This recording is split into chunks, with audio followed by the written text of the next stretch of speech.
여러분 반갑습니다. 오늘도 하나님을 예배하기 위하여 이 자리에 나오신 여러분의 오늘 하루가 하나님의 은혜와 사랑이 넘치기를 소망하고 축복합니다. 사랑하는 성도 여러분, 교회가 흔들리는 이유는 꼭 큰 박해 때문만은 아닙니다. 오히려 교회를 더 아프게 하는 것은 겉으로는 작아 보여도 속에서는 깊이 번지는 서운함일 때가 많습니다. 예배는 드려집니다. 사람도 많아집니다. 사역도 활발합니다. 겉으로 보면 잘 되어가는 것 같습니다. 그런데 그 안에서 누군가는 조용히 밀려납니다. 누군가는 나는 잘 안 보이는구나 하고 느낍니다. 또 누군가는 다들 은혜롭다는데 왜 나는 더 외로운가 하고 느낍니다. 처음에는 서운함이고 그 다음에는 원망이 됩니다. 원망이 오래가면 거리감이 생깁니다. 거리감이 쌓이면 공동체는 겉으로는 함께 있어도 속으로는 갈라지기 시작합니다. 이건 교회만의 이야기가 아닙니다. 가정도 그렇고 직장도 그렇고 모든 공동체가 다 그렇습니다. 사람이 많아질수록 더 쉽게 놓쳐지는 사람이 생기고 일이 많아질수록 더 보이지 않는 자리가 생깁니다. 그래서 오늘 말씀은 아주 중요한 질문을 우리에게 던지고 있습니다. 교회 안에 문제가 생겼을 때 무엇이 공동체를 무너지지 않게 하고 오히려 더 건강하게 자라게 하냐라는 질문을 우리에게 던지고 있습니다. 그러면 무엇이 우리의 공동체를 그 위기 가운데서 더 건강하게 자라게 하는 것일까요? 좋은 분위기입니까? 아니면 그냥 문제를 보고 덮어두는 일일까요? 또 아니면 문제를 일으키는 사람을 바라보며 참아주는 것입니까? 오늘 말씀은 더 깊고 분명한 답을 우리에게 주고 있습니다. 하나님은 교회가 사람을 놓치지 않게 하시지만 그 일을 위해 기도와 말씀을 버리지도 않게 하십니다. 반대로 기도와 말씀을 지킨다고 해서 사람을 놓치게 하지도 않으십니다. 하나님은 교회를 그렇게 세우지 않으셨습니다. 오늘 말씀이 우리에게 보여주는 것은 분명합니다. 교회는 사람을 놓치지 않기 위해 기도와 말씀을 버리지 않고 기도와 말씀을 살리기 위해 또한 사람을 놓치지 않습니다. 여러분, 성장하는 교회에도 문제는 생기고 그 문제는 대개 가장 약한 사람이 놓쳐지는 그 자리에서 드러납니다. 먼저 1절을 보십시오. 그때의 제자가 더 많아졌는데 헬라파 유대인들이 자기의 과부들이 매일의 구제에 빠짐으로 히브리파 사람을 원망하니. 여기서 먼저 눈에 들어오는 말이 있습니다. 제자가 더 많아졌는데 문제가 생긴 시점이 언제입니까?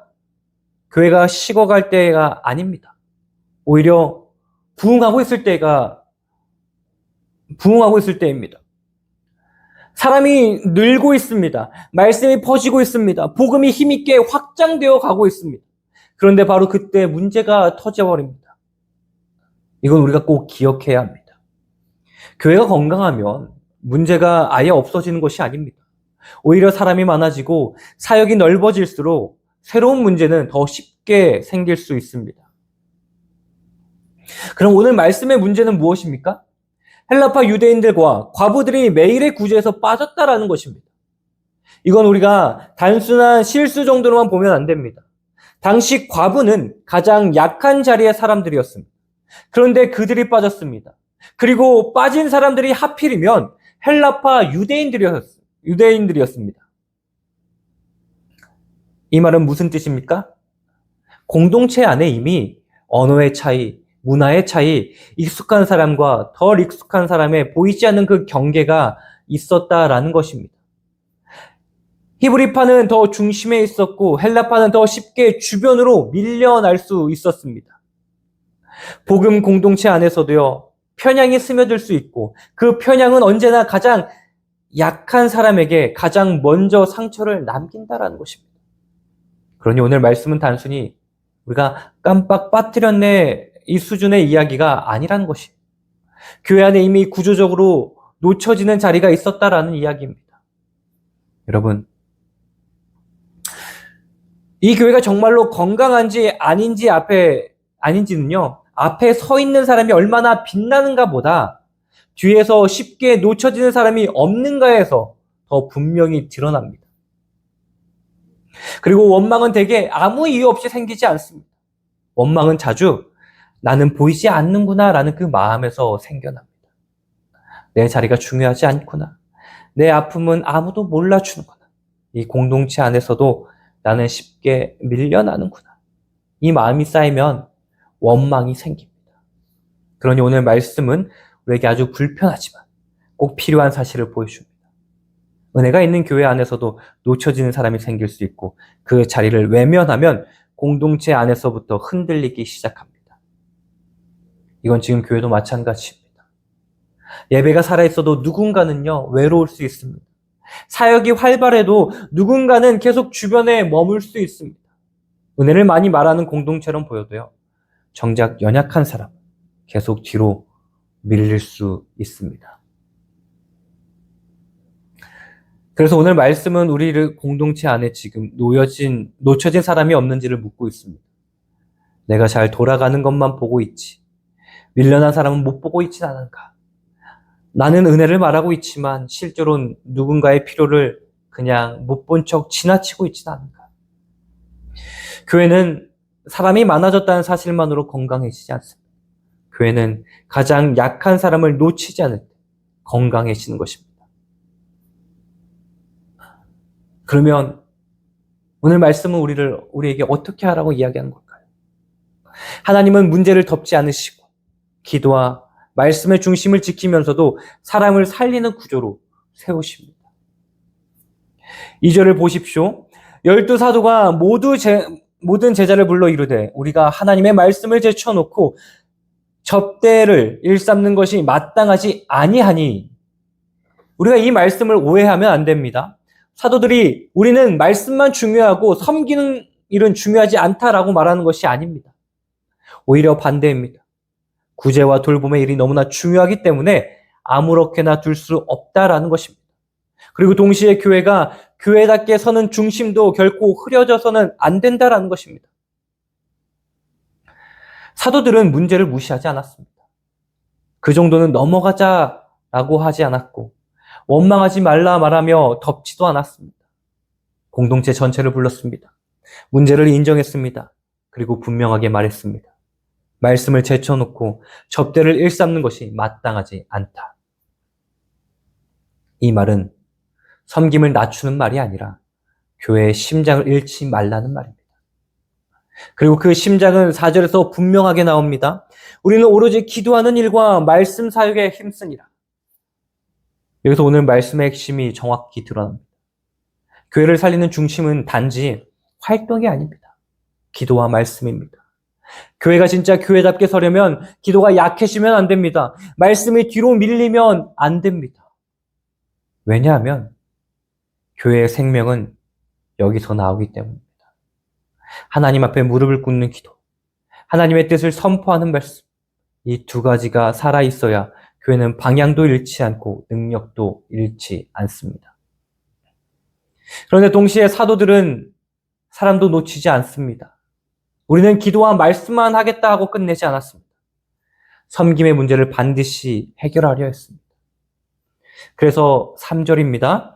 형제들아 너희 가운데서 성령과 지혜가 충만하여 칭찬받는 사람 7을 택하라. 우리가 이 일을 그들에게 맡기고. 여기서 정말 중요한 것이 나옵니다. 구제와 돌봄의 일을 맡길 사람을 세울 때 사도들은 단지 손이 빠른 사람을 찾지 않았습니다. 일을 잘하는 사람만 찾지 않았습니다. 성령과 지혜가 충만하여 칭찬받는 사람을 찾았습니다. 왜 그렇습니까? 식탁의 문제는 단순한 배식의 문제가 아니기 때문입니다. 공동체의 상처를 다루는 일이기 때문입니다. 놓쳐진 사람의 마음을 다시 살리는 일이기 때문입니다. 교회 안의 균열을 복음 안에서 다루는 일이기 때문입니다. 그러니 이 일은 대충 되는 일이 아닙니다. 성령이 필요합니다. 지혜가 필요합니다. 사람의 신뢰가 필요합니다. 그리고 여기서 또 하나 우리가 봐야 하는 것이 있습니다. 7사람의 이름을 보면 모두 헬라식 이름입니다. 이건 우연이 아닙니다. 교회가 문제를 진짜로 진지하게 다뤘다는 뜻입니다. 불평을 조용히 눌러버린 것이 아니라 상처를 받은 쪽이 신뢰할 수 있도록 사람을 세웠다라는 뜻입니다.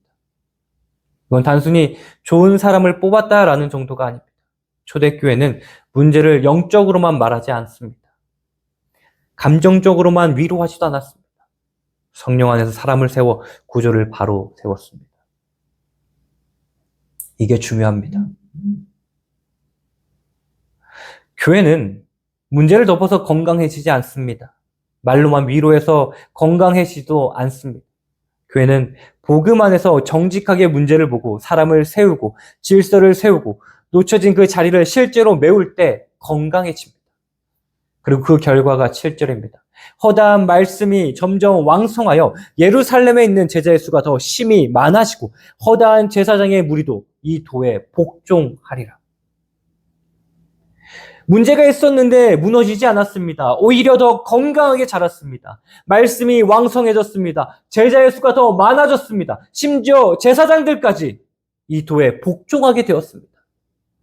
무슨 뜻입니까? 교회가 내부 문제를 복음으로 바로 다루자 공동체 안만 조용해진 것이 아니라 복음의 문 자체가 더 크게 열렸습니다. 공동체의 질서가 바로 서자 말씀의 활장력이 더 강해졌습니다. 교회는 문제가 없어서 성장하는 것이 아니라 기도와 말씀을 붙들고 사람을 놓치지 않을 때 더 건강하게 자랍니다. 그리고 여기서 우리는 반드시 예수 그리스도를 보아야 합니다. 예수님은 기도하는 분이셨습니다. 한적한 곳에서 아버지를 찾으셨습니다. 그리고 예수님은 말씀을 선포하시는 분이셨습니다. 동시에 예수님은 사람의 필요를 외면하지 않으셨습니다. 배고픈 사람을 먹이셨고 버려진 사람을 만지셨고 울고 있는 사람을 그냥 지나치지 않으셨습니다. 왜 그렇습니까? 예수님 자신이 하나님의 말씀이시고 동시에 섬기러 오신 종이시기 때문입니다. 그러니 기도와 말씀과 식탁의 돌봄은 예수님 안에서 갈라지는 것이 아닙니다.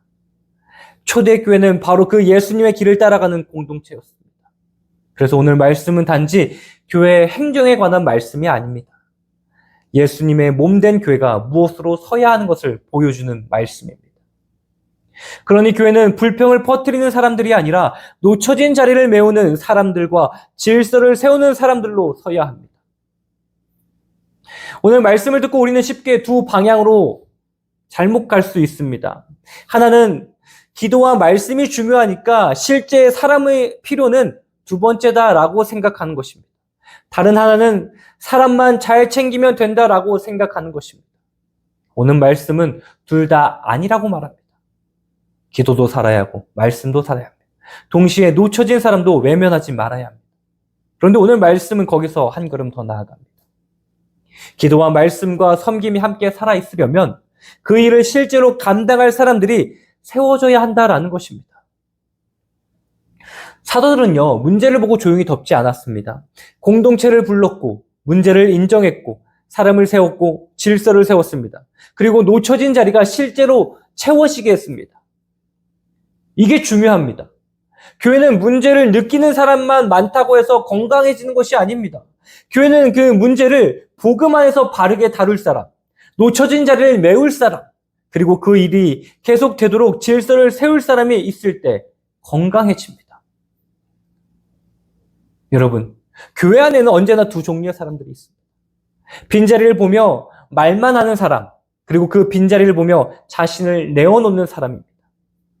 오늘 말씀은 우리를 두 번째 사람으로 부르고 있습니다.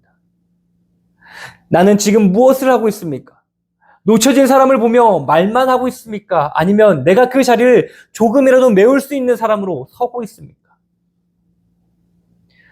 성령이 충만한 사람은 은혜로운 말만 잘하는 사람이 아닙니다. 보이지 않는 필요를 보고 움직이는 사람입니다. 지혜로운 사람은 말 잘하는 사람이 아닙니다. 문제를 더 키우지 않고 복음 안에서 사람을 살리는 길을 찾는 사람입니다. 그러니 오늘 말씀은 우리를 이렇게 부릅니다. 기도와 말씀의 중심을 잃지 말라.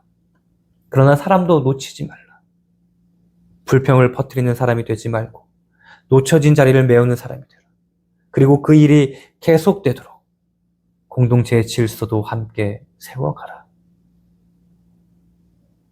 이게 교회입니다. 이게 그리스도의 몸입니다. 사랑하는 우리 머릿돌교회 성도 여러분, 오늘 말씀은 분명합니다. 교회 안에 문제가 생길 수 있지만 하나님은 그 문제를 덮지 않으시고 기도와 말씀과 섬김이 함께 서도록 공동체를 정돈하십니다. 그리고 그때 교회는 약해지지 않고 오히려 하나님의 말씀이 더 왕성해지고 제자의 수가 더 많아지는 은혜를 경험하게 됩니다. 그러니 이번 주에 내가 그냥 지나치고 있던 한 사람을 찾아 이름을 불러주고 그 사람이 필요한 한 가지를 듣고 그 자리를 실제로 한번 메워보십시오. 그리고 그 한 사람을 통해 우리 공동체 안에 계속 놓쳐지고 있는 빈자리가 무엇인지도 보기 시작하십시오. 그 작은 순종이 누군가의 원망을 위로로 바꾸고 공동체의 빈자리를 은혜로 채우는 시작이 될 것입니다. 교회는 사람을 놓치지 않기 위해 기도와 말씀을 버리지 않고 기도와 말씀을 살리기 위해서 사람을 놓치지 않습니다. 이번 한 주간도 말씀과 사람과 기도를 놓치지 않는 저와 여러분이 되기를 주님의 이름으로 간절히 축원합니다.